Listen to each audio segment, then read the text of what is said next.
The Israel Defense Forces continue the ground invasion of the Gaza Strip from 3 directions. In the northwestern part of the enclave, the Israelis managed to advance 5 kilometers along the Al-Rashid Road.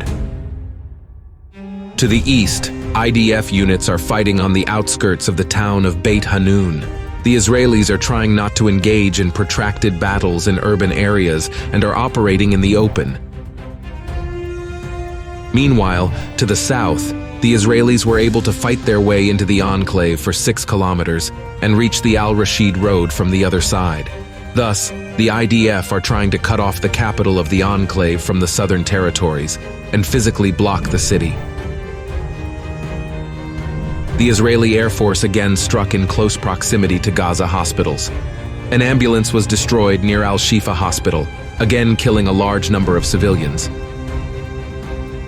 The Israelis deported 7,000 Palestinian workers to Gaza right during the hostilities. According to Palestinians who were previously detained by Israeli security services, they were tortured before being deported to the war zone.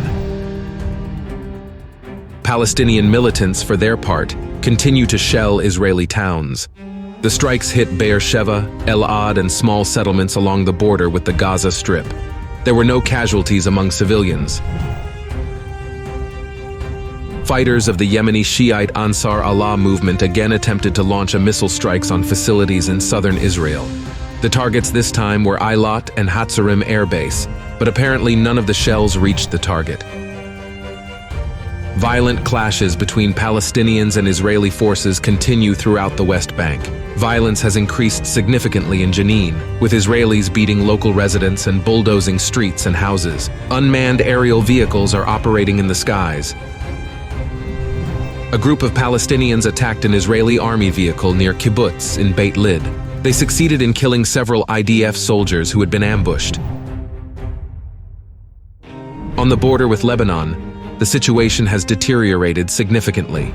Hezbollah has attacked some 20 IDF strongholds in that area. The Israelis, on the other hand, continue to return fire on southern Lebanese territories, and there have been civilian casualties. Hezbollah leader Hassan Nasrallah made an address on the Israeli-Palestinian conflict. Many expected him to take decisive action and aggravate the situation on the border with Lebanon, but it did not happen. The speech was devoid of any specifics.